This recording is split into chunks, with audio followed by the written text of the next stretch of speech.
Get ready. 10 seconds. 5 seconds. Start. Mr. Vice Chairman, sir, I rise to lend support to the resolution moved by my friend with full throated voice. It is very correct that the present legal system of India is not an effective instrument of social change, as it is not a very effective instrument of social change. Naturally, it cannot provide socio-economic justice to the weaker sections of people, to the underprivileged people who form the majority in India. Sir, we all know that the old order changes yielding place to new. Change is the only unchanging thing in this constantly changing universe. It is not a very happy thing that although we attained independence in 1947 till today, we are guided by Anglo-Saxon jurisprudence. We all know that India is a socialist country and goal of socialism has also been embedded in our constitution. Can you achieve this socialistic goal through the present legal system? This is my question. I am sure none can give an affirmative answer. It is a very common complaint among the poor sections of the people of India, the downtrodden masses, the toiling masses, the people who cannot pay for costly litigation, that they are very sacred of going to the court. First, they are ignorant, then they have no money. They are very poor. The court of law for them is a sort of jigsaw puzzle. Whenever they go to a court to fight out a case for the redressal of their grievances, they always have the psychological fear. What is that fear? What is the use of going to the court? If I go to the court for fight or a case, it will take 3 years to 10 years or maybe 20 years, who knows? So, this inordinate delay in the dispensation of justice is a great hurdle for the poor people who cannot fight out costly cases. And even when they go to the court, the poorer sections of people have to pay exorbitant fees to the lawyers. In the process, they lose all their property, lock, stock, and barrel, and whatever they already have.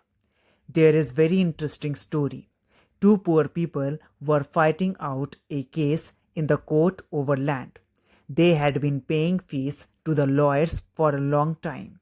If a man gets justice after 20 years, what is the use of this? Now, as far back as 1928, Pandit Motilal Nehru laid great emphasis on judicial reforms, and in the 50s also of the chip, the old bloc, Pandit Jawaharlal Nehru harped on the same string. Now, when people go to the court day after day, they have to wait. And why? Because some of the people do not know the actual procedures. Some people are afraid of going to the court, and poor people have got a sort of sentiment that these courts are meant for the rich people, for the affluent section of the society, for people with rest and fortune, and it is not meant for the poor. If we introduce this sort of judicial reforms by appointing a commission by which this sort of misgivings and apprehensions are utterly removed from the minds of the poor people of India, the earlier is done, the better it is for our country. Now, when we speak in terms of separation of powers of the executive, the legislature, and the judiciary, all the pundits and all the scholars take part in this sort discussion and debates, and all of them lay great emphasis on the separation of the judiciary from the other two. There is a great reason behind it. It is very important to know that the judiciary must be kept separate from the executive and the legislature. But the judiciary must be free not in words but in reality. The judiciary has got to be free. Now our beloved Prime Minister has introduced the One New program. There are many schemes under this program, and I have found that under this One New program, lands have been distributed free to the landless people. But what happened the moment the Janta regime came? All the landlords came, swooped on them, and took away the lands, and those poor people did not get any justice anywhere. So, if justice remains just on paper, if justice is not carried into the field to the poor people of our country, what the value of this justice? I don't find any meaning in it. So justice has got to be made effective, substantial and cheap, and its dispensation must be very very fast. Now I have gathered this knowledge that the National Law School of Bangalore has recommended that the law courts should be for 5 years. I do not understand the reason behind it.